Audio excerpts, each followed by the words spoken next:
¿Cómo están? Que se vayan conectando y ahorita empezamos. ¿Se acuerdan dónde hemos quedado?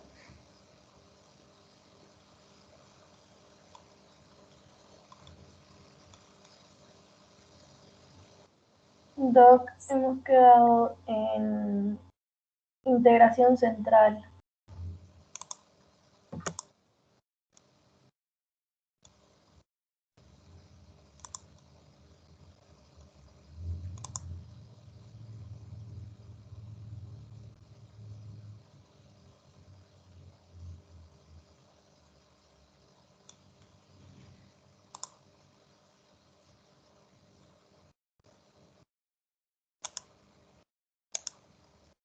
Ya.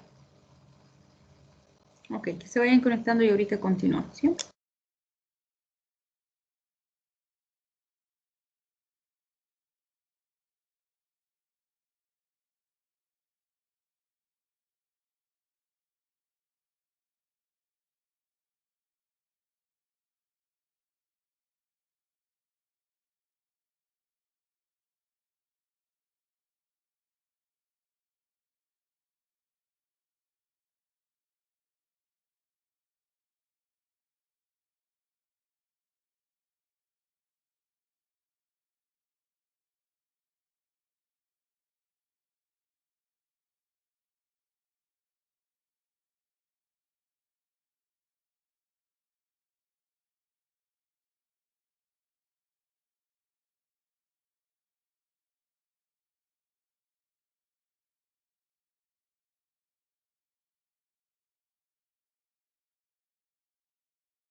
Bien, entonces, como decíamos en la clase previa, cuando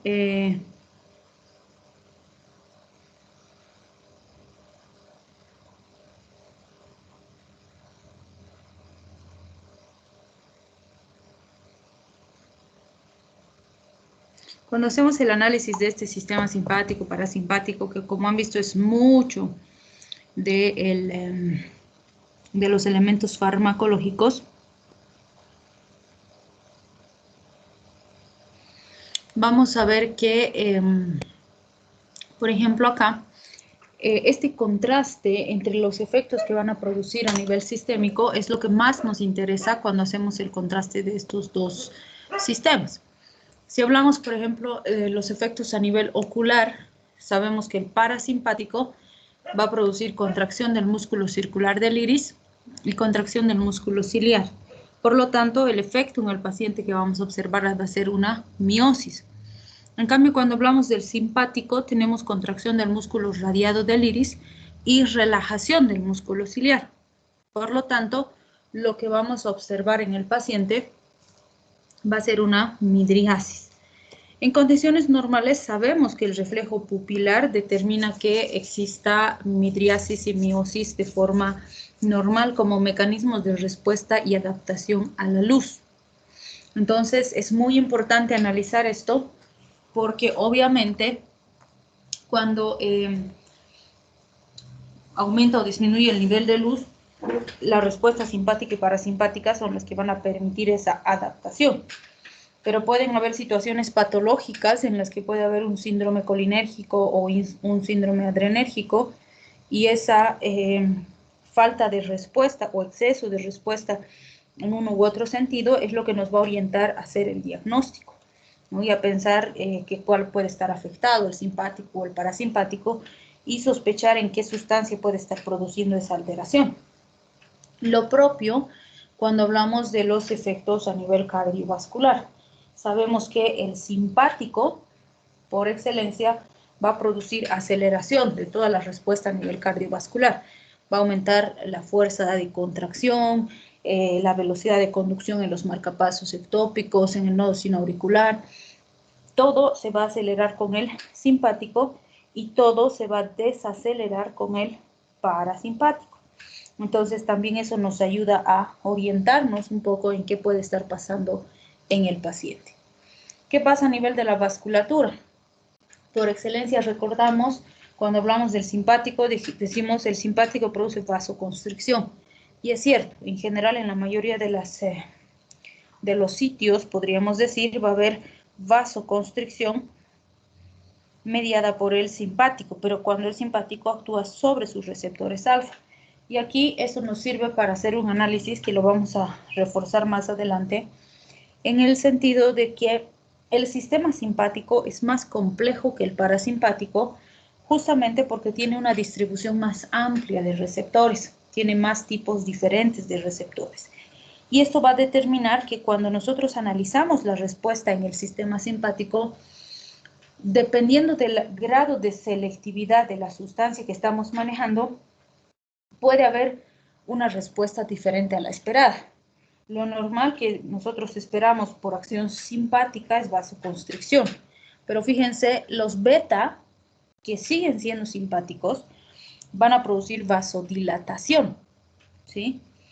Entonces, si el fármaco no es muy selectivo, puede producir ambos efectos, dependiendo del lecho donde se encuentre. La diferencia es que existe una distribución mucho más amplia de alfa y por eso predomina el efecto alfa. Pero si usáramos un fármaco que es poco selectivo, el efecto beta que estamos mencionando hasta cierto punto podría contrarrestar la respuesta alfa que estamos esperando. Entonces, si lo que queremos es vasoconstricción, habrá que buscar preferiblemente un fármaco más selectivo, ¿sí? Si hablamos del efecto parasimpático a nivel de la vasculatura, vamos a ver que predomina la relajación, la vasodilatación. Por un lado, sí tenemos un poco de vasodilatación mediada por acción sobre receptores M3, pero el efecto principal de vasodilatación mediada por el parasimpático está relacionada con la liberación del factor relajante derivado del endotelio, más que por acción directa sobre receptores. Entonces se libera este factor y esa liberación es la que nos va a producir la vasodilatación.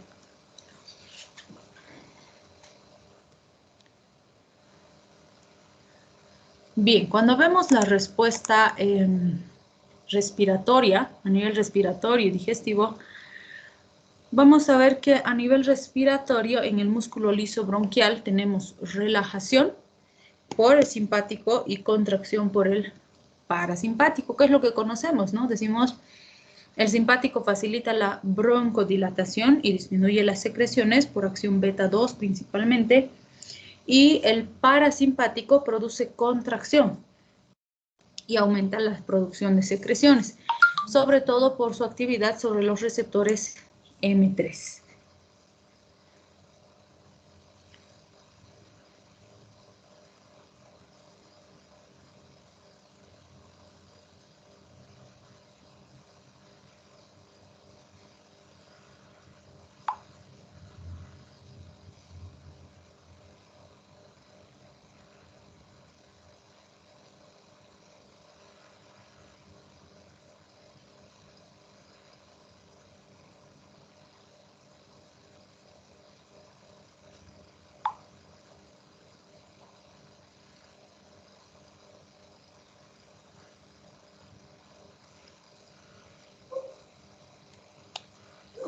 A nivel digestivo, fíjense, tenemos en el músculo liso, por un lado, que analizar lo que va a ocurrir a nivel muscular y a nivel de esfínteres.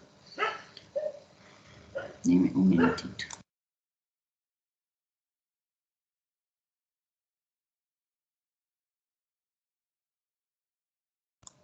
Entonces, a nivel del músculo, tenemos las paredes y tenemos que analizar también lo que pasa en los esfínteres. Entonces, el simpático va a producir relajación de las paredes, es decir, va a hacer que disminuya el peristaltismo, que las paredes se relajen y que los esfínteres se contraigan. En cambio, el parasimpático va a producir contracción de las paredes y va a producir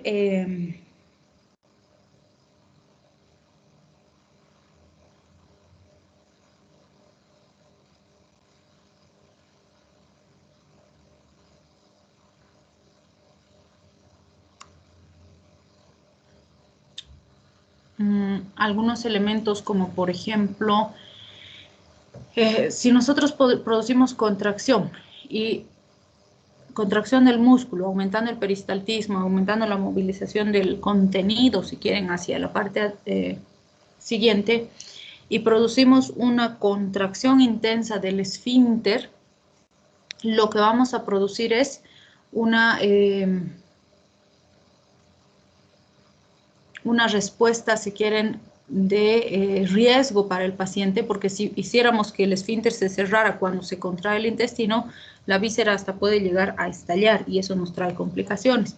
Entonces, fíjense, esta coordinación de que cuando se contrae el esfínter se relaja o cuando se relaja el esfínter se cierra, es fisiológica y va a determinar que cuando el músculo esté relajado, el cierre del esfínter favorece la continencia y cuando se está contrayendo, la apertura del esfínter facilita la evacuación de los contenidos. Y en esos casos vamos a tener muy buenos elementos o muy buenos resultados. Cuando hablamos de las secreciones, a nivel digestivo, pues normalmente es el parasimpático que cuando produce contracción está facilitando los procesos digestivos y en ese momento también va a haber un aumento de las secreciones. Entonces es el parasimpático por acción sobre los receptores M3 el que va a facilitar la producción de todas las secreciones gastrointestinales con el objetivo de facilitar los procesos digestivos, que es una función propia del sistema parasimpático.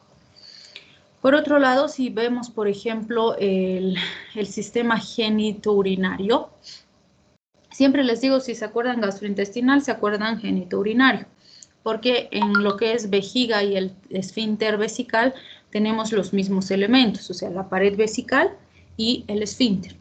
Entonces, vamos a ver que a nivel de la pared vesical se produce relajación y a nivel de los esfínteres contracción cuando tenemos activación simpática. En cambio,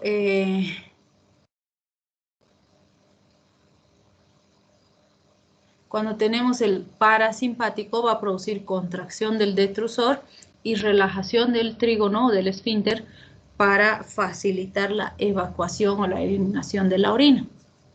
Entonces, otra vez, el simpático está relacionado con la continencia y el parasimpático con la evacuación o la incontinencia, si fuera el caso de una exacerbación, por ejemplo. A nivel del útero, durante la gestación, vamos a tener contracción uterina mediada por el parasimpático y fíjense, el simpático puede producir contracción o relajación dependiendo de la, si quieren, dependiendo de la especificidad del receptor. Si actuamos sobre receptores beta 2, tenemos relajación uterina, pero si actuamos sobre alfa, tenemos contracción. ¿Por qué nos interesa esto? Porque si usáramos un fármaco poco selectivo en una paciente que está embarazada, podríamos inducirle un aborto, ¿sí? O un parto pretérmino, por ejemplo. Entonces, durante la gestación, por eso hay que tener mucho cuidado con los fármacos que vamos a utilizar y siempre la tendencia es usar fármacos más selectivos que puedan ayudarnos a evitar complicaciones relacionadas a estos componentes. ¿Qué puede pasar a nivel de pene y vesículas seminales? Que en realidad ya sabemos, ¿no? El simpático se encarga de la eyaculación y el parasimpático de la erección. Entonces, un mnemotécnico interesante que me compartieron sus compañeros en semestres pasados, decía el parasimpático para y el simpático dispara. Y así es mucho más fácil recordar estas dos aplicaciones que tenemos en este sitio específico, por decirlo así. A nivel de la piel, tenemos las fibras de músculo liso pilomotor.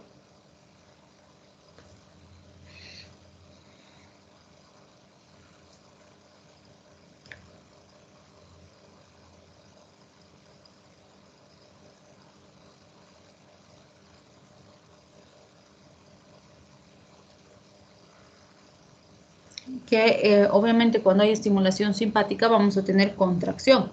Por eso es que se levantan los vellitos, por decirlo así, cuando nos asustamos o cuando estamos en situaciones de estrés, ¿no es cierto?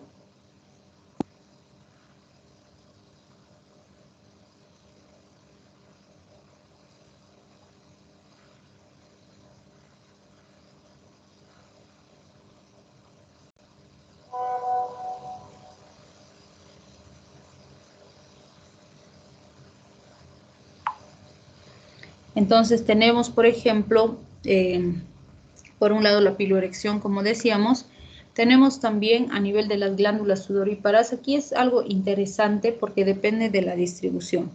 En condiciones normales tenemos, por ejemplo, que la mayoría de las secreciones, saliva, lágrimas, sudoración, etcétera, se van a inhibir cuando tenemos activación simpática. Porque es el parasimpático el que las va a activar de forma intensa, pero pasa algo diferente en estas dos localizaciones particulares, las glándulas endocrinas y apocrinas que están distribuidas en las palmas de las manos y en las plantas de los pies, van a sufrir una estimulación cuando tenemos activación simpática. Y esto lo han debido percibir cuando, por ejemplo, qué sé yo, tenían que exponer un tema y están un poco nerviosos o tenían que dar un examen y están nerviosos.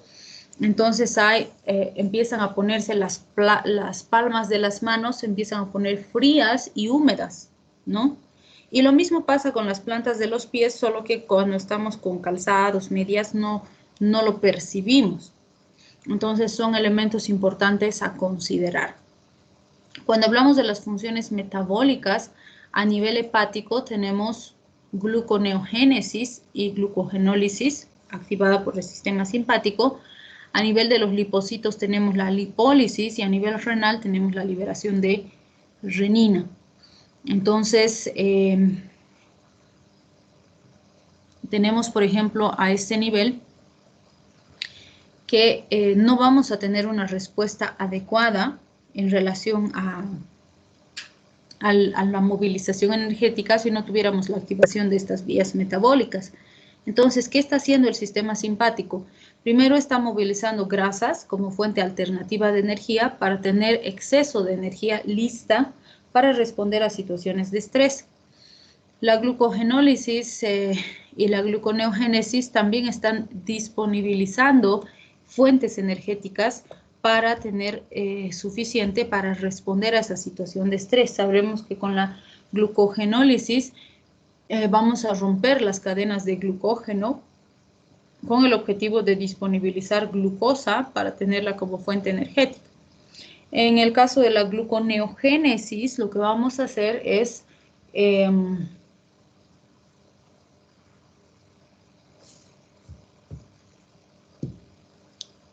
utilizar, si quieren, fuentes alternativas como grasas y proteínas para proporcionar fuentes de energía alternativas para responder a esas situaciones de estrés. Entonces, lo que está haciendo el organismo literalmente es movilizar fuentes alternativas con el objetivo de tenerlas listas y preparadas para que el organismo pueda utilizarlas para responder a un mayor desgaste en situaciones de estrés.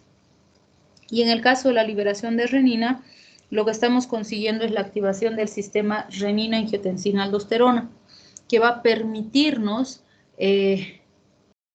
responder con un aumento de la volemia, un aumento del gasto cardíaco, un aumento de la resistencia vascular periférica, con un aumento de la presión arterial. Otra vez, el objetivo es aumentar la perfusión periférica para estar listos para responder a una situación de estrés.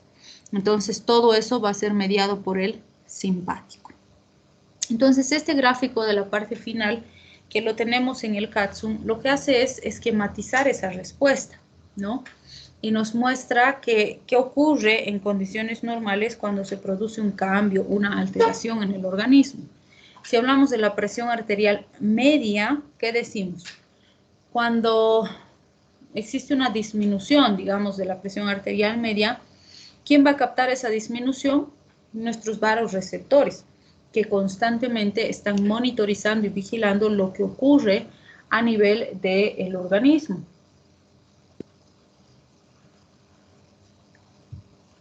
Entonces, cuando hablamos de la presión arterial media, y bueno, una disminución de los vasoreceptores, o de lo percibido por los vasoreceptores, estos le mandan esa información al centro vasomotor a nivel central, donde se integra la respuesta y se dice quién va a ejecutar una respuesta. En este caso, si ha habido disminución de la presión arterial media, quien tendrá que responder es el simpático, ¿no? Para contrarrestar esa disminución. Entonces, ¿qué va a hacer el simpático? Va a estimular o aumentar la resistencia vascular periférica, la frecuencia cardíaca, la potencia contráctil, el tono venoso, con el objetivo de aumentar el retorno venoso, el volumen sistólico, el gasto cardíaco y finalmente la presión arterial media. Pero no es lo único que se va a activar, sino que al mismo tiempo se va a activar el sistema renina-angiotensina-aldosterona. ¿Qué vamos a conseguir con esto? El sistema renina-angiotensina-aldosterona, como decíamos hace un momentito, va a aumentar la resistencia vascular periférica, va a hacer que se retenga más cloruro de sodio y agua, aumentando el nivel de electrolitos y de líquido, es decir, la volemia en general, lo que va a aumentar el retorno venoso, va a aumentar el gasto cardíaco, con la consiguiente elevación de la presión arterial media. Entonces, fíjense, dos sistemas se han activado de forma simultánea con el mismo objetivo: subir la presión arterial media, que por alguna razón ha disminuido. Cuando esta presión arterial media suba, va a ser captado por los vasoreceptores, eso también va a ser captado por las células aferentes del aparato yuxtaglomerular, las arteriolas, perdón, aferentes del aparato yuxtaglomerular, que van a inhibir estos sistemas de respuesta porque van a decir, ok, ya hemos subido la presión arterial media, ya no necesitamos esta respuesta. Entonces, en todos los casos, en todas las situaciones en las que cualquiera de nuestros sistemas endógenos se altera y sale de la homeostasis, existen mecanismos de respuesta que buscan retornar a esa homeostasis, ¿sí? Y obviamente la homeostasis va a ser diferente en relación a las necesidades que tenemos. No es lo mismo, o sea, no voy a necesitar el mismo nivel de perfusión tisular cuando estoy echada viendo tele que cuando estoy, qué sé yo, realizando ejercicio físico intenso. Entonces, esa homeostasis, siempre decimos, es un equilibrio dinámico, es móvil, nunca es estático todo el tiempo. Se adecúa a las necesidades que tenemos. Y obviamente con las actividades que hacemos, con, qué sé yo, reír, saltar, estudiar, comer, bailar, entrenar, etcétera, con cada una de esas actividades cambia, se altera de forma importante, ¿sí? Entonces, cuando el organismo detecta esos cambios, siempre trata de retornar a la normalidad. Y está tan bien integrado que hace esto, ¿no? Sube, baja, aumenta, disminuye, busca las cosas de forma excelente que nos permitan, si quieren, identificar estos elementos y que nos permitan regular estas respuestas. Entonces, la necesidad de utilizar fármacos en un paciente aparece cuando por alguna razón el organismo del paciente ha perdido su capacidad de volver a la homeostasis por sí mismo. En ese momento se hace necesaria la introducción de fármacos que hagan eso. El fármaco busca eso, acercar al paciente a la homeostasis. Ese es el objetivo del fármaco, ¿sí? Entonces, cuando tenemos efectos que alteran, que deterioran esa función, es que introducimos fármacos para tratar de compensar, para tratar de regresar a la homeostasis. Y lo mejor que podemos hacer con el paciente es conseguir mejores resultados con la menor introducción posible de fármacos.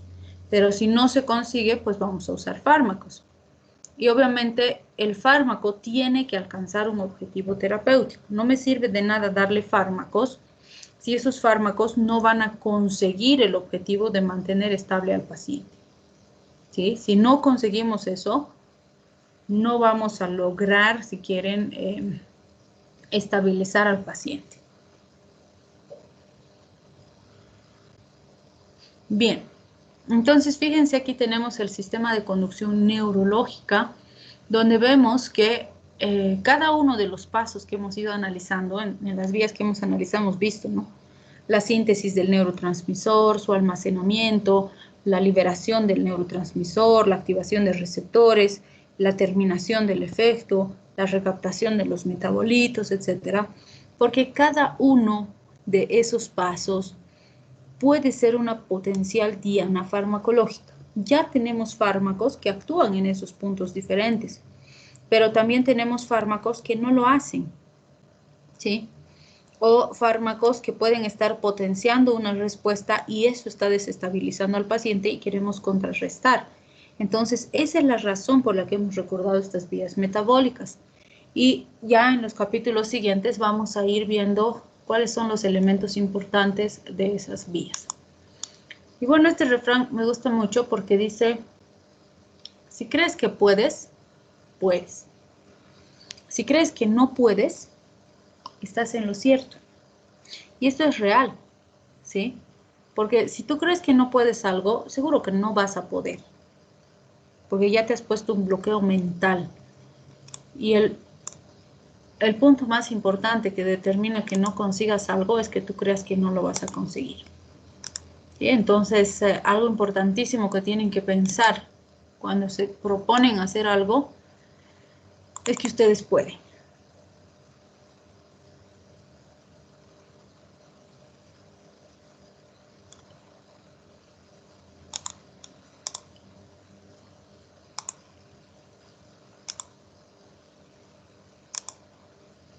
Bien, entonces vamos a empezar el siguiente tema, que es el tema de los colinamiméticos, o si quieren, activantes de los colinoceptores, o también conocidos como parasimpático-miméticos y demás. Entonces vamos a ver los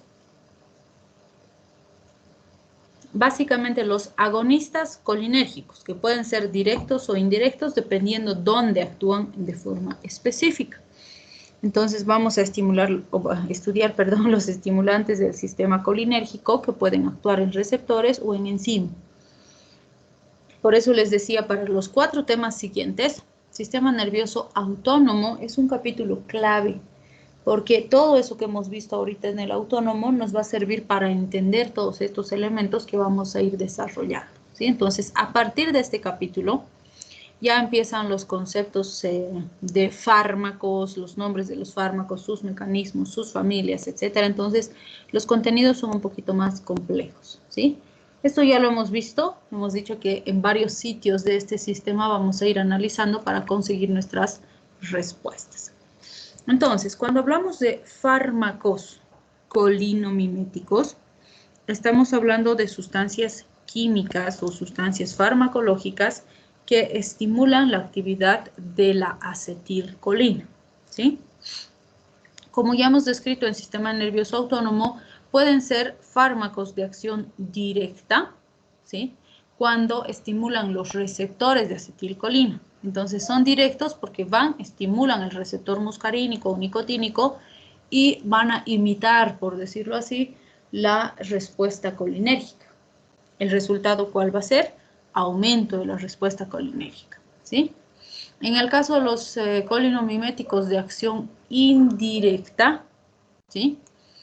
Vamos a tener los inhibidores de colinesterasa, donde tenemos fármacos que no actúan en el receptor, sino que actúan en la enzima. Recuerden que la acetilcolinesterasa es la enzima que se encarga de destruir a la acetilcolina endógena.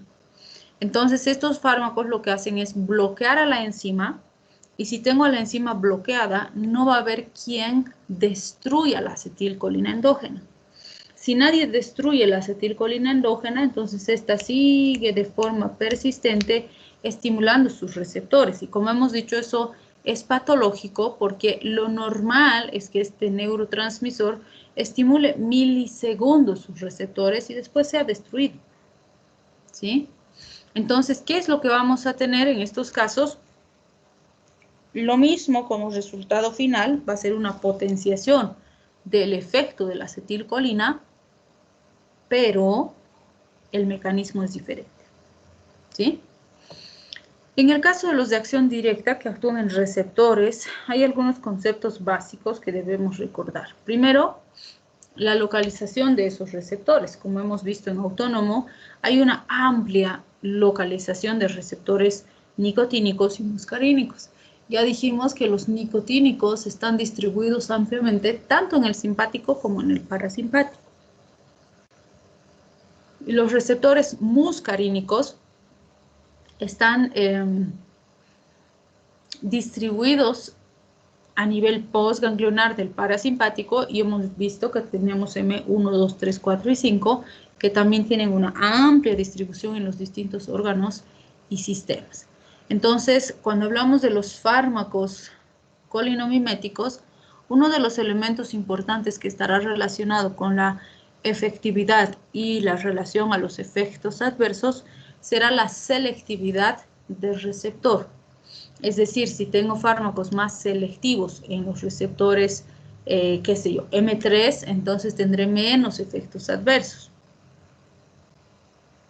Los agonistas no selectivos de acetilcolina pondrán un efecto difuso o tendrán un efecto difuso justamente porque mientras más receptores ocupo, más alteraciones patológicas se pueden presentar. Si hablamos del efecto selectivo o efecto preferente, nos referimos a que un fármaco de acción selectiva quiere decir que solo va a actuar en un tipo de receptor específico. Por ejemplo, digamos que tengo un fármaco que es selectivo M3. ¿Qué quiere decir? Que solo actúa en receptor M3. No actúa en M1, no actúa en M2, no actúa en M4, no actúa en M5. Solo M3. No importa si el paciente toma más dosis, si asocia con otros fármacos y demás, siempre va a actuar solo M3. En cambio, si es un efecto preferente, quiere decir que el fármaco tiene preferencia por un subtipo de receptor. Por decirles, tiene preferencia M3. Un ratito.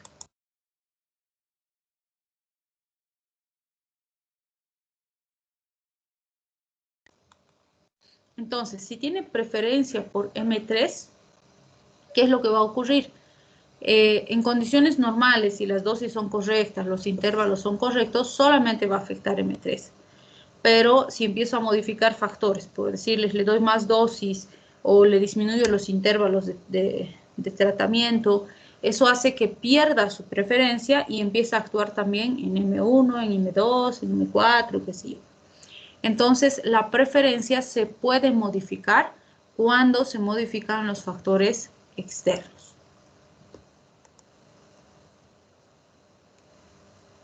Bien, cuando hablamos de los estimulantes de los colinoceptores, este grafiquito lo tenemos en el Catsun y nos dice, o bueno, nos muestra un pequeño resumen de lo que vamos a ver en el capítulo. Y nos dice, tenemos distribución de receptores muscarínicos que están principalmente a nivel neurológico, a nivel preganglionar, los que van a actuar en los, bueno, van a ser los receptores nicotínicos básicamente. En músculo cardíaco y liso es uno de los sitios donde predomina cantidad importante de receptores muscarínicos y regulan varias respuestas. Y a nivel de glándulas y endotelio, que son los otros sitios que están bastante afectados con una distribución amplia de receptores muscarínicos. En cambio, los nicotínicos están en las placas terminales neuromusculares del músculo estriado y en las células de los ganglios del sistema autónomo. Estos dos van a tener una distribución, como dijimos en algún momento, simpática y parasimpática, porque es a nivel preganglionar. Si habláramos de estos, pues vamos a ver los alcaloides, los ésteres de colina como grupos importantes que se han conocido de acción directa. Y por otro lado tenemos los fármacos de acción indirecta, es decir, los que actúan en la enzima, en la acetilcolinesterasa. Nunca van a interaccionar con los receptores, pero al estar bloqueada la colinesterasa, el resultado va a ser que la acetilcolina endógena hiperestimula estos receptores. Entonces vamos a ver que en estos casos, uno de los elementos que nos interesa analizar muchísimo es la reversibilidad o irreversibilidad del receptor. Si el receptor no tiene, o bueno, si la unión del tóxico, del fármaco con el receptor es irreversible, eso nos puede traer graves complicaciones o exacerbaciones en el paciente. Y vamos a analizar esas características, porque van a ver que como fármacos de acción indirecta, si bien tenemos grupos farmacológicos, también vamos a hablar aquí de muchos tóxicos que no han sido diseñados para el uso en humanos, pero por ciertas características tenemos una relación importante en la utilización de los pacientes. Por un lado, podemos mencionar ahí los insecticidas, plaguicidas, que se usan mucho para eliminar plagas, eliminar insectos que afectan a los sembradíos. Entonces, los campesinos, que son los que están en contacto directo con esto, porque ellos fumigan sus sembradíos, son los que se pueden intoxicar. Pero por otro lado, en nuestro medio hay muy poco control, como ya lo vimos en toxicidad, de la forma de almacenamiento, de venta y demás de estas sustancias peligrosas. Y eso determina que sean muy accesibles a la población. Entonces, es muy común que tengamos, por ejemplo, intoxicaciones por autoingesta, es decir, que el individuo quiso quitarse la vida, intentó suicidarse y se tomó un carbamato, se tomó un organofosforado, se tomó un neonicotinoide. Entonces es muy frecuente, como tienen en casa, deciden quitarse la vida y se toman un veneno.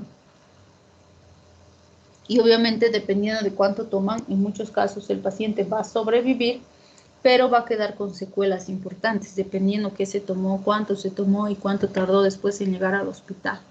¿Sí? Bien. Cuando hablamos de los colinamiméticos de acción directa, tenemos o vamos a hablar de los ésteres de colina como uno de los primeros grupos que se ha usado dentro de este grupo, bueno, subgrupo si quieren, y los alcaloides.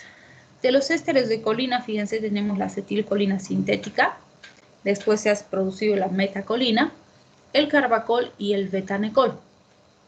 De los alcaloides tenemos los de acción principalmente muscarínica, donde está la muscarina y la pilocarpina, y los de acción principalmente nicotínica, donde está la nicotina y la lobelina como las representantes más importantes.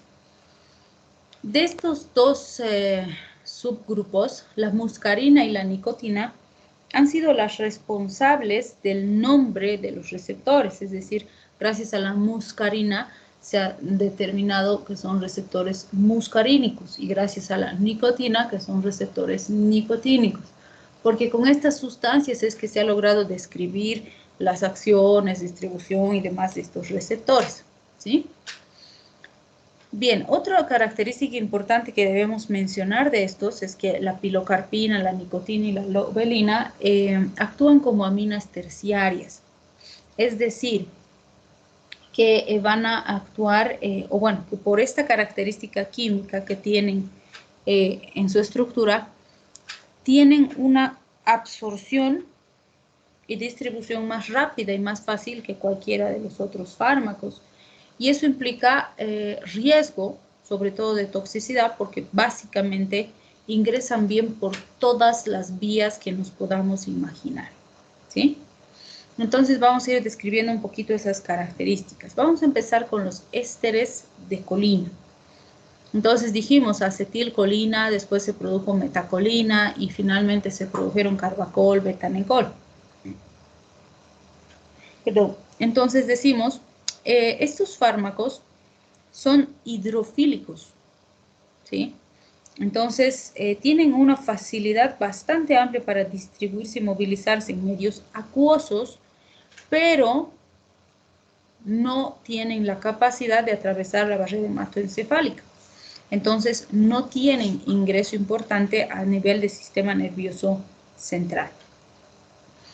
Se hidrolizan fácilmente en el tubo digestivo, por eso es que en general se menciona que tienen mala absorción por vía oral.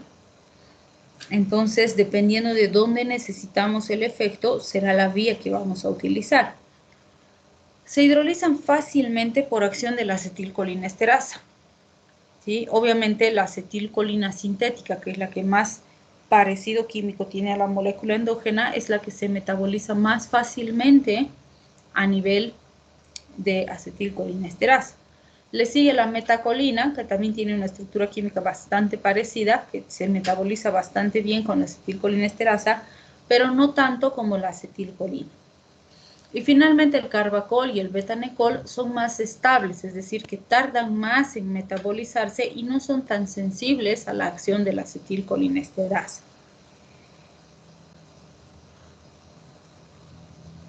Y en estos últimos se han ido haciendo algunas modificaciones que han permitido conseguir cambios o respuestas importantes en su acción en el organismo del paciente. Por ejemplo, en el caso de los grupos metilo-beta, se ha visto que los grupos metilo-beta disminuyen la potencia en los receptores nicotínicos. Entonces se ha administrado, se ha introducido grupos beta en estos dos últimos en mayor proporción, determinando que tengan más efectividad sobre receptores muscarínicos y menos actividad sobre los nicotínicos. Y eso lo que ha permitido es darle mayor selectividad de acción al fármaco con menos efecto adverso porque compromete menos al receptor nicotínico. En el caso de los alcaloides, dijimos que tenemos los de acción principalmente muscarínica y nicotínica. Vamos a ver que las tres que hemos mencionado, pilocarpina, nicotina, lobelina, son aminas terciarias. Entonces, prácticamente su absorción es buena por todas las vías, como decíamos, ¿no? En el caso de la nicotina, por ejemplo, es tan liposoluble que incluso aplicada en aceite esencial sobre la piel, existe una absorción altísima de la sustancia, ¿no? Y una llegada alta a los sistemas. En cambio, la muscarina, fíjense que es dentro de este grupo una de las que menos absorción tiene porque no es amina terciaria Entonces vamos a ver que esta tiene una absorción digestiva bastante limitada, porque químicamente es diferente. Pero fíjense, a pesar de tener una absorción digestiva muy limitada, se ha visto que administrada por vía oral pueden llegar concentraciones lo suficientemente importantes al encéfalo para producir una intoxicación, ¿sí? Justamente por esa característica química que tiene. La excreción va a ser por vía renal y como son alcaloides, son sustancias alcalinas, entonces la acidificación de la orina puede facilitar su eliminación. Esto ya lo conocemos, ¿no es cierto? Hemos visto que la presencia de las proteínas G sobre los receptores muscarínicos va a estar distribuida en base al subtipo de receptor específico.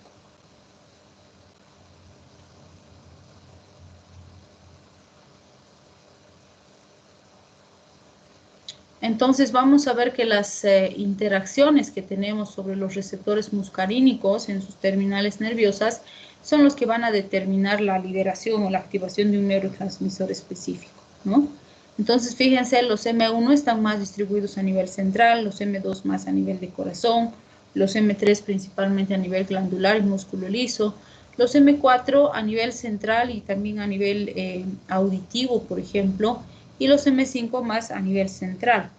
Obviamente son, si quieren, los sitios predominantes de la distribución de receptores, pero hay muchos otros sitios donde vamos a ir encontrando receptores y los vamos a ver cuando analicemos la aplicación clínica de estos grupos farmacológicos.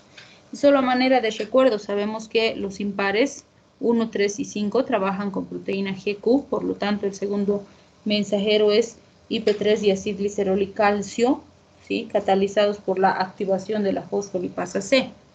En cambio, en el caso de las GI, o que son inhibitorias, vamos a tener actividad principal por inhibición de la adenilciclasa y disminución de la AMP-ciclo. En el caso de los receptores nicotínicos, los NM son un pentámero que tiene subunidades alfa, beta, gamma y delta. En cambio, los NN son también un pentámero, pero solo tienen dos subtipos de subunidades, solo alfa y beta. Entonces ya sabemos que estos actúan por apertura de canales iónicos, median respuestas bastante rápidas y en general comandan respuestas centrales, ¿sí? Esto ya lo conocemos, ¿no es cierto? Hemos visto la comparación entre simpático y parasimpático. No vamos a redundar en eso. Nos vamos a enfocar específicamente en el parasimpático, es decir, lo que vamos a observar cuando tenemos un fármaco de acción directa. Como es colinomimético, es fácil entender que la respuesta va a ser parasimpática. Entonces, si recuerdo lo que en condiciones normales hace el parasimpático, van a ver que todo esto es súper fácil de recordar, ¿sí? Entonces, a nivel de ojos, hemos dicho que el parasimpático produce miosis. Esa miosis está mediada por contracción del esfínter del iris. Vamos a tener contracción del músculo ciliar, lo que aparte de producir más miosis va a producir también acomodación para la visión. Y apertura trabecular, vamos a ver que se produce un drenaje del humor acuoso a partir de la apertura del conducto de Schlemm. Y ese drenaje del humor acuoso obviamente va a bajar la presión intraocular. Por eso es que sí se pueden utilizar algunos colinomiméticos en pacientes con glaucoma. Por esta razón también se pueden utilizar en pacientes con problemas de acomodación, porque en estos casos pueden mejorar la patología de base.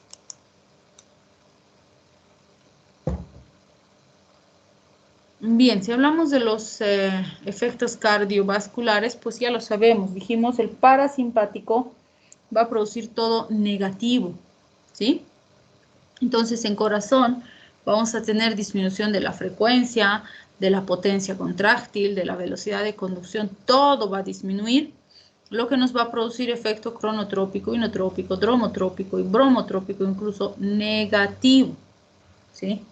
Y a nivel de los vasos sanguíneos, hemos dicho que el parasimpático produce vasodilatación intensa mediada por liberación del factor relajante derivado del endotelio.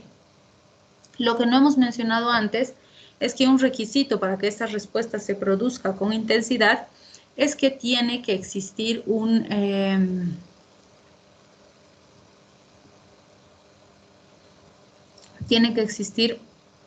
si quieren, la indemnidad del endotelio, es decir, el endotelio tiene que estar sano, tiene que estar intacto.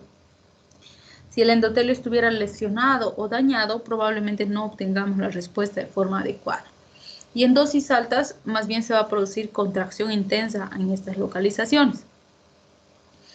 ¿Qué debemos recordar? Y este elemento se aplica para todas las veces que vayamos a analizar respuesta de cualquier grupo farmacológico en el sistema cardiovascular, porque lo que vamos a observar es que existen, por ejemplo, algunos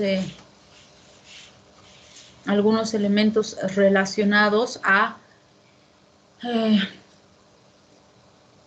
por ejemplo, tenemos podría ser el retorno de la función a la base inicial. Por ejemplo, digamos que tengo un paciente que está con taquicardia y nosotros le damos un fármaco colinamimético para bajar esa frecuencia cardíaca. Entonces, el fármaco va a producir vasodilatación para bajar la presión arterial y que baje la frecuencia cardíaca. La respuesta refleja va a tratar de revertir esa respuesta. Es decir, si con el fármaco estoy bajando la presión arterial, la respuesta refleja va a activar mecanismos para subir la presión arterial. ¿Sí? Se llama respuesta refleja porque es la primera reacción que tiene el organismo para tratar de contrarrestar esa respuesta que estamos produciendo. Obviamente el problema aquí es que el paciente al inicio, antes de que le demos el fármaco, no estaba normal, no estaba en la homeostasis, pero el organismo va a intentar regresar a esa condición anterior. Entonces lo que vamos a observar, siempre les digo, es tienen que tomar en cuenta esta respuesta refleja, porque cuando usen cualquier fármaco que actúe en el corazón y los vasos sanguíneos, siempre va a haber una respuesta refleja. En algunos casos va a ser mayor, en otros casos va a ser menor. Si la respuesta es mayor, no va a haber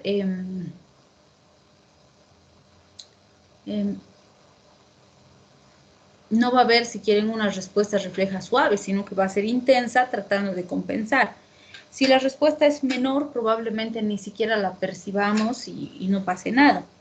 Pero lo que tenemos que tener en cuenta es que esa respuesta refleja, en general, va a ser breve y transitoria. ¿Qué quiere decir eso? Que va a ser solo un periodo corto de tiempo y después se va a instaurar el efecto propio del fármaco que estamos usando. ¿Por qué es importante eso? Porque a veces la respuesta refleja nos puede complicar al paciente o nos puede dar la falsa percepción de que lo que le hemos dado al paciente no está resultando y tenemos la tendencia de querer darle más y ahí se nos complica, ¿sí? Entonces, siempre tener en cuenta la respuesta refleja. A nivel respiratorio, pues ya lo dijimos cuando vimos autónomo. Va a haber broncoconstricción y broncorrea. En general, estas dos respuestas no son respuestas deseables, ¿sí? Normalmente yo no voy a quererle inducir voluntariamente al paciente broncoespasmo ni broncorrea, porque eso me puede traer complicaciones importantes. Entonces, ¿para qué me sirve conocer esto? Más bien para prevenir y saber que estos efectos respiratorios pueden comprometer la respuesta en el paciente, ¿sí? Y obviamente las tengo que prever. Si tengo un paciente asmático, por ejemplo, tendré que tener mucho cuidado con los colinamiméticos porque puedo originarle o exacerbarle una crisis asmática. A nivel genitourinario, vamos a ver que voy a producir contracción del detrusor y relajación del trígono y el esfínter. Vale decir que voy a estimular la micción en el paciente. Entonces, esto puedo usarlo en terapéutica en pacientes que no están pudiendo tener una micción normal, están con retenciones urinarias, etcétera. puedo facilitar la micción utilizando este grupo farmacológico. A nivel digestivo ya lo dijimos, ¿no? Aumenta la motilidad, produce relajación de esfínteres, aumenta las secreciones, aunque con mayor intensidad en algunos trechos que en otros. La saliva y la producción gástrica es más afectada, la producción pancreática e intestinal es menos afectada. Básicamente a nivel digestivo, entonces, aumenta la actividad digestiva, favorece la digestión de los alimentos. Entonces, esto es importante analizar porque vamos a tener que la respuesta que obtenemos en estos sistemas es bastante eficiente en relación a la facilitación de los procesos digestivos, que es lo que sabemos del parasimpático, ¿no es cierto? Sabemos que el parasimpático se activa cuando necesitamos realizar procesos digestivos. A nivel de glándulas, vamos a ver que existe un aumento de la secreción de las glándulas sudoríparas, lagrimales, salivales y nasofaringeas. En general, se aumenta la actividad de todas las secreciones. Entonces, van a ver en enfermedades donde el paciente tiene mucha sequedad, no está lubricando bien, no hay suficiente producción de algunos componentes endógenos, también pueden ser de utilidad para facilitar o acercar al paciente a la homeostasis. A nivel del sistema nervioso central hay variabilidad de respuesta dependiendo de la distribución de receptores y el sitio donde actúa la sustancia. A nivel encefálico, fíjense, tenemos predominancia de receptores muscarínicos donde produce inhibición y excitaciones lentas en el individuo. En cambio, a nivel encefálico vamos a tener una distribución de receptores nicotínicos, pero que están en menor proporción que los muscarínicos, y va a producir alteraciones del estado de alerta, temblores, convulsiones, en algunos casos, y a nivel medular, una mayor distribución de estos receptores nicotínicos potencia estas alteraciones del estado de alerta, los temblores y las convulsiones que se pueden ver en el paciente.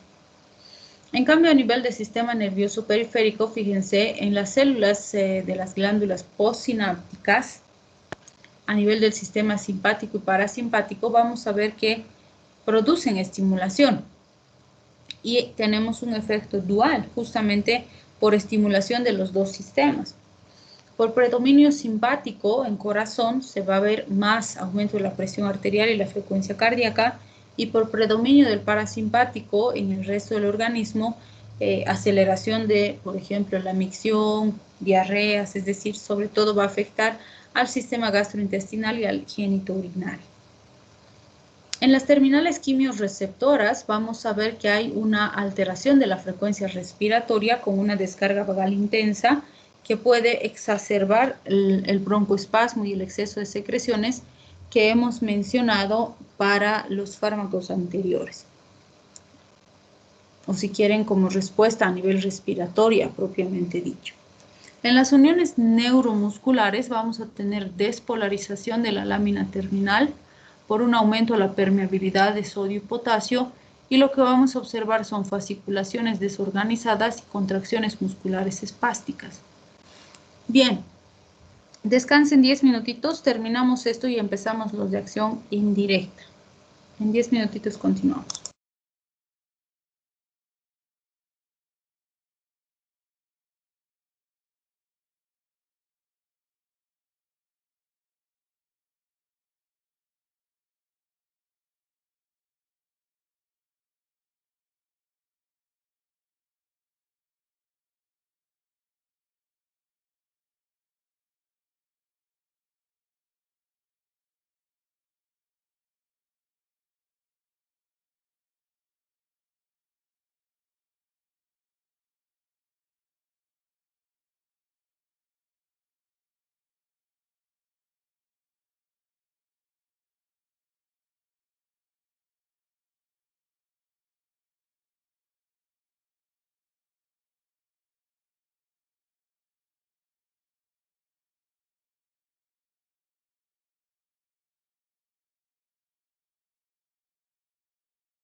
Bien, continuaremos.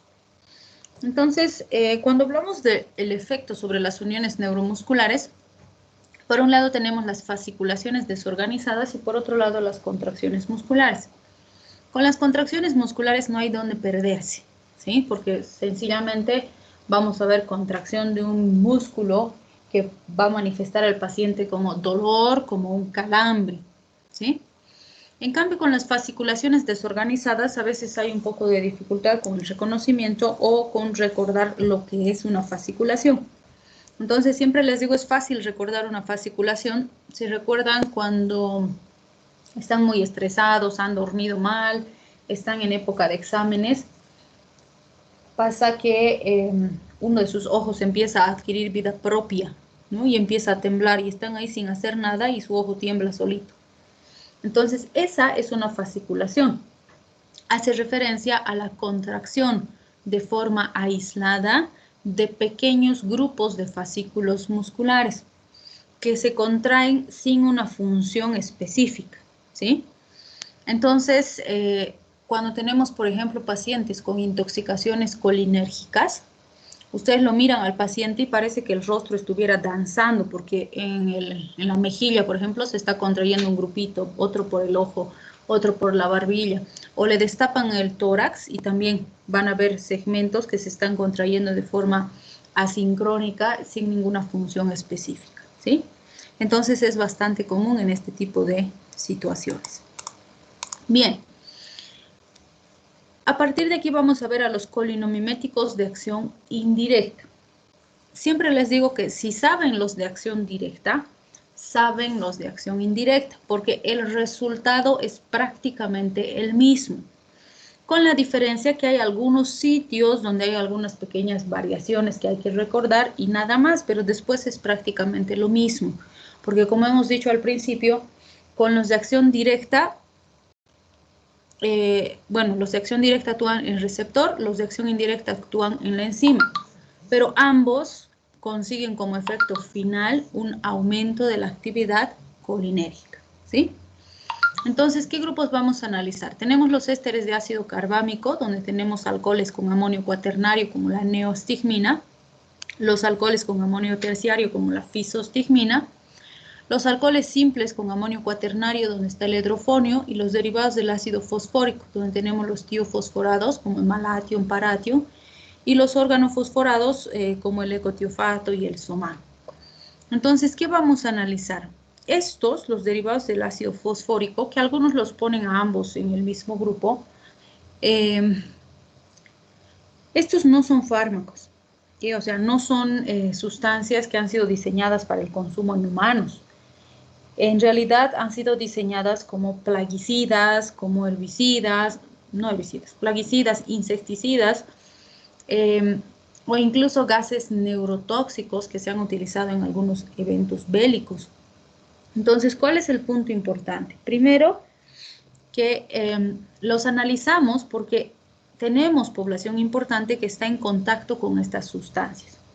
¿Qué quiere decir esto? Que estas sustancias nos van a producir una acción intensa en el organismo del paciente por contacto directo, más aún porque vamos a entender que las características físico-químicas de estos tóxicos determinan que sean muy fáciles de absorber en el organismo del paciente. Segundo, ya dijimos antes que muchos de nuestros campesinos, y además por la forma en que se dispensa, se vende y se distribuyen estas sustancias, están mal almacenadas, las tienen en los mismos estantes que mantienen sus alimentos, por ejemplo, o las tienen en las viviendas en lugares muy accesibles, en envases que no son los apropiados, que facilitan los accidentes, por ejemplo, en niños con la ingestión de estas sustancias, o que determinan que cuando el individuo quiere suicidarse, entre comillas, sean sustancias de uso bastante común, ¿sí? O por ejemplo, van a ver que el malatium, ciertas épocas también lo teníamos en concentraciones altas en algo de uso tan habitual como es el baigón, ¿sí? En la mayoría de las casas se encuentra baigón. ¿Y qué hace la población? Dice, ay, estos moscos que no nos dejan dormir, entonces agarran y el cuarto lo llenan de baigón y cierran la puerta, las ventanas, dicen que mueran esos malditos modos. Y van a trabajar todo el día y en la noche regresan y duermen en esa habitación. ¿Sí? Y han dejado el veneno literalmente todo el día en la habitación sin nada de ventilación y demás. Y obviamente se están intoxicando. ¿Sí?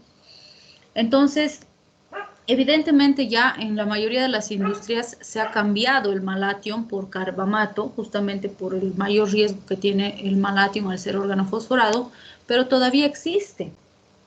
Y todavía tenemos lugares donde la población usa de forma desmedida o agarran y echan el baigón y ellos están ahí comiendo o están conversando, están ahí en el mismo ambiente. Entonces, este tipo de situaciones determina que tengamos una interacción constante con estas sustancias.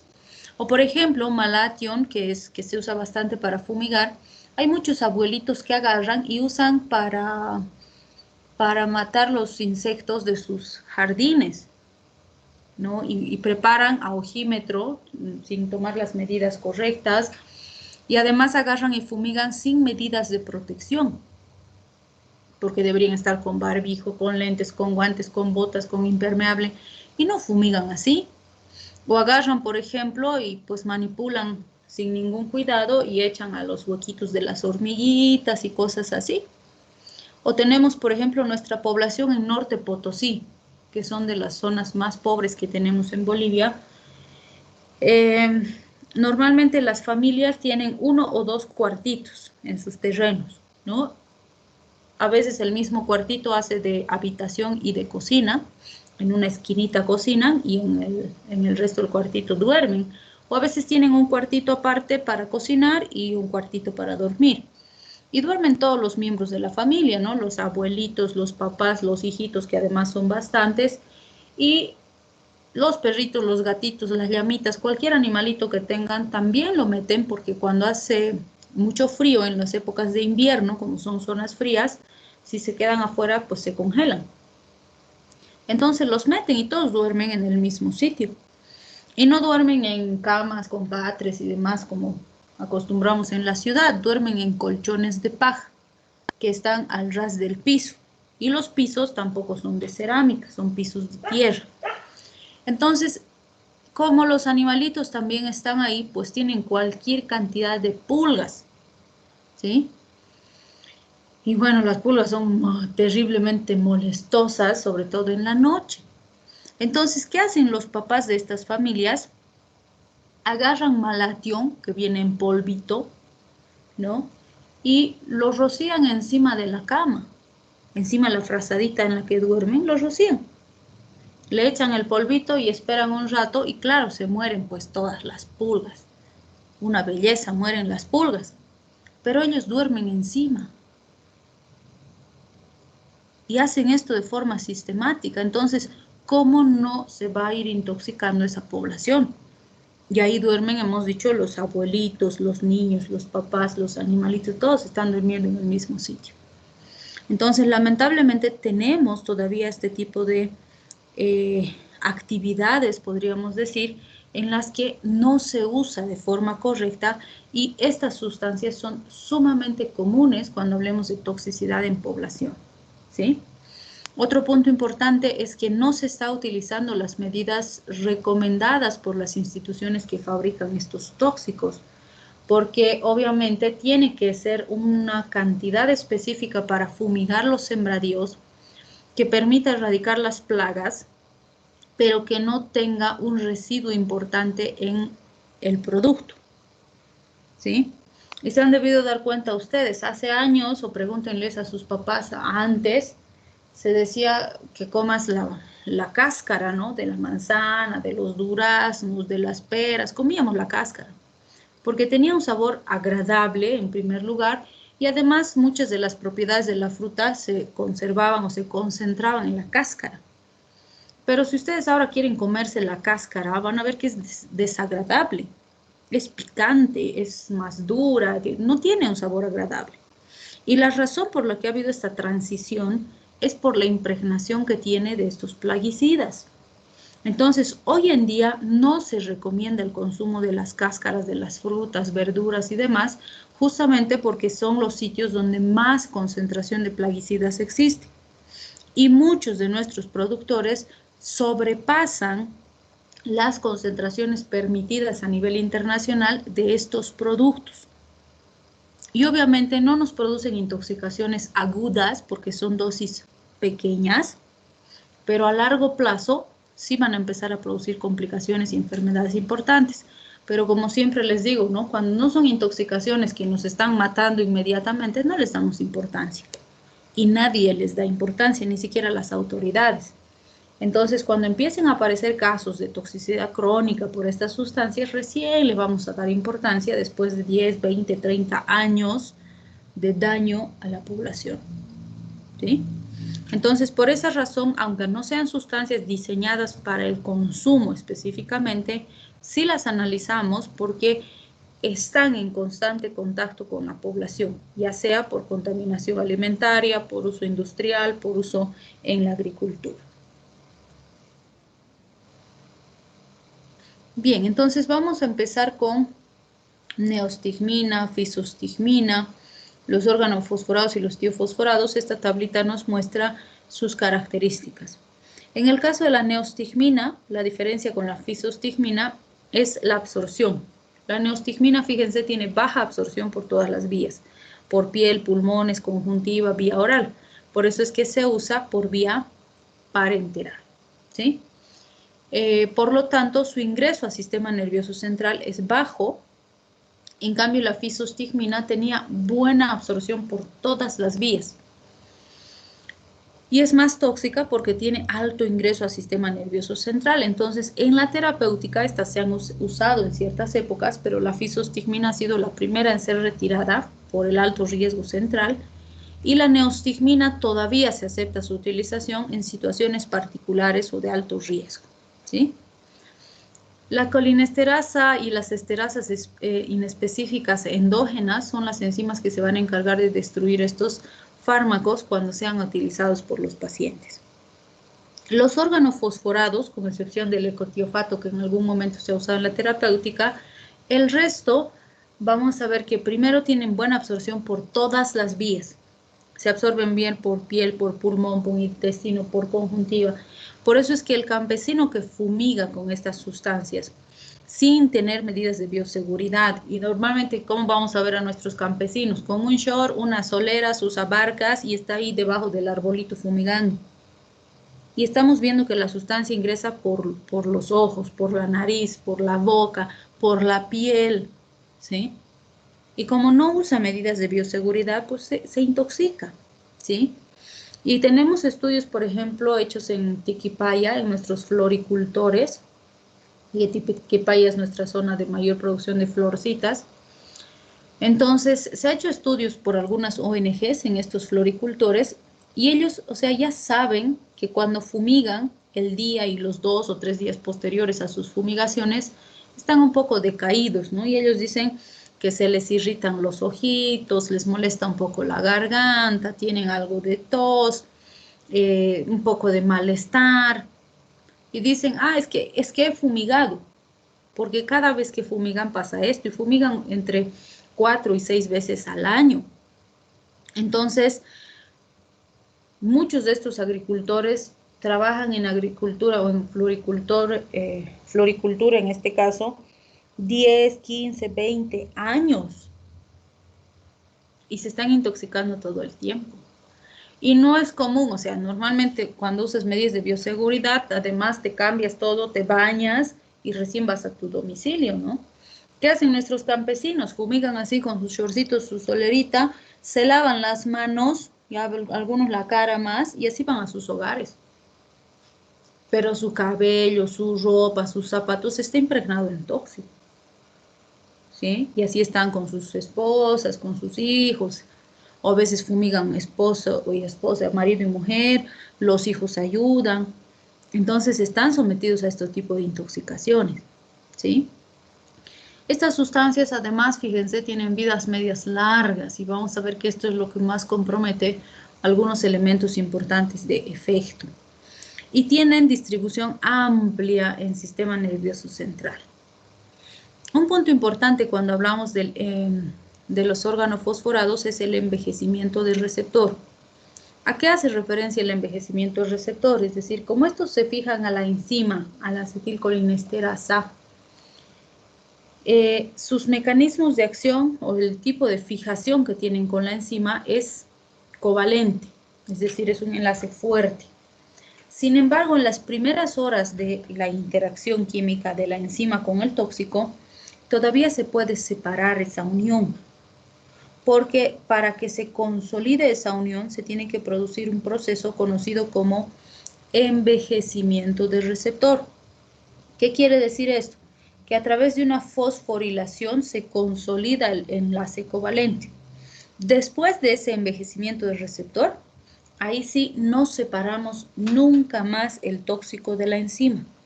Tiene que sintetizarse una nueva enzima y recién se va a terminar, por decirlo así, el efecto. ¿Sí? Tiene que sintetizarse nueva, destruirse esa vieja con el tóxico y recién va a ir desapareciendo el efecto. Y esto lo vamos a analizar porque los órganos fosforados en general tienen una acción de más de 100 horas. Entonces comparen lo que es normal, que son milisegundos en los que la acetilcolina debería actuar en su receptor, con más de 100 horas porque no hay enzima que la destruya. Por eso el paciente va a estar muy comprometido y puede morir en ese intervalo si no damos medidas de soporte vital adecuadas y no lo estabilizamos. ¿Sí? En el caso de los tiofosforados, vamos a ver que tienen buena absorción también por todas las vías, buen ingreso al sistema nervioso central y las paraoxonasas a nivel plasmático y hepático en general son los que las van a metabolizar. ¿Sí? Muy bien. Acá tenemos el mecanismo de acción de estas sustancias. Vamos a quedar en esta.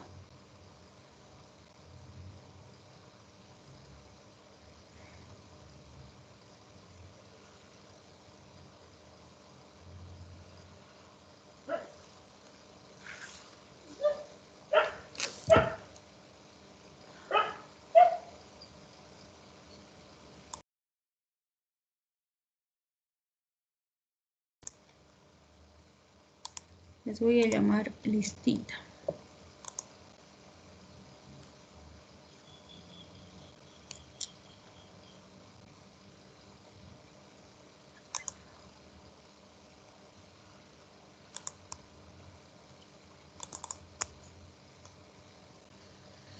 La defensa de la práctica la vamos a hacer el día viernes, yo creo.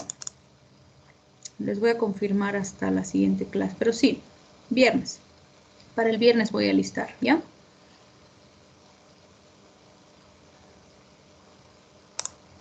H no, B.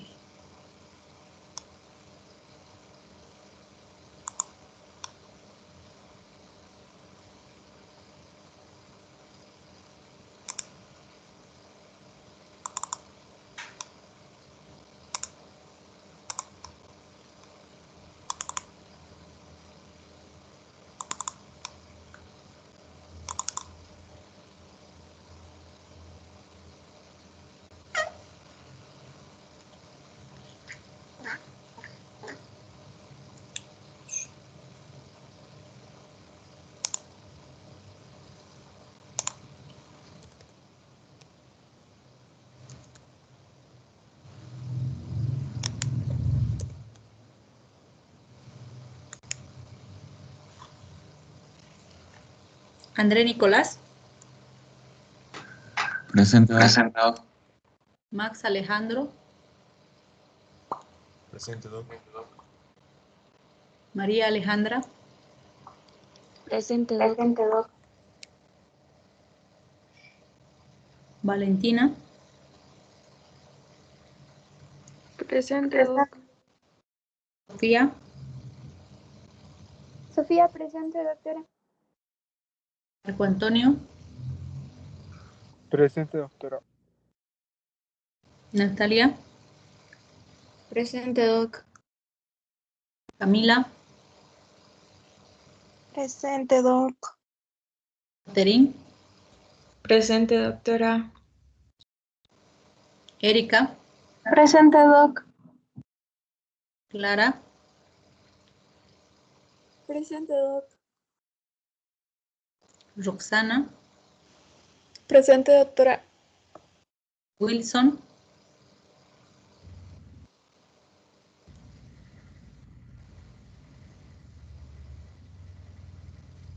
Lucía, Presente, doc. Gabriela, Presente, doc. Cristian, Presente, Doc. Adriana, Presente. Ronald, Presente, doctora. Carla, Presente, doc. Brian, Presente, doc. Debra, Presente, doctora. Madai, Presente, doctora. Cristian, Presente, doctora. Paul, Presente, doctora. Micaela, Presente, doc. Cielo,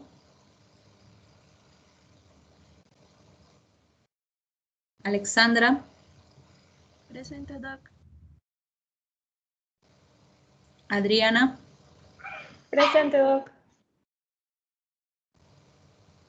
Araceli, Presente, doc. Francisco, Presente, doctora. Mateo, Presente, Doc. Angie, Presente, doctora. Adriana, Presente, doctora. Camilo, Presente, doctora. Darío, Presente, Doc. Chaska, Presente, doctora. Yesenia, Presente, doctora. Raiza,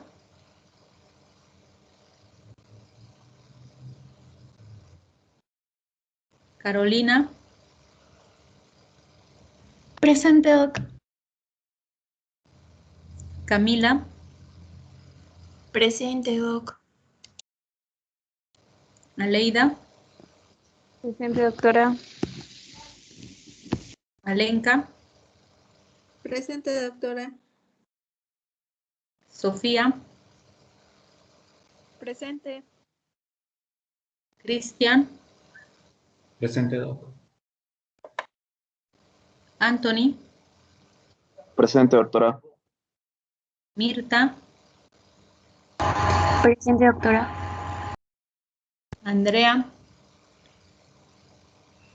Presente, doc. Priscila, Presente, doctora. Mohammad, Presente, doctora. Luciana, Presente, doc. Valeria, Presente, doc. Kelly, Presente, doctora. Stephanie, Presente, doc. William,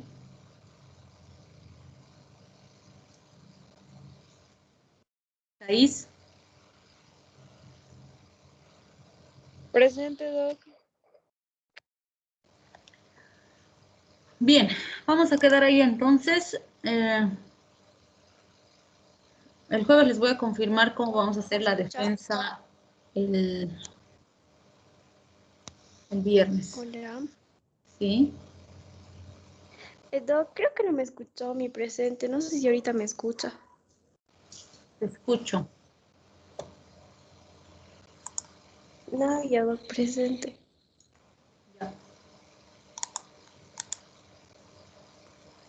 Ok, Gracias, doc. nos vemos en la siguiente clase. Vayan estudiando que ya se acercan los parciales.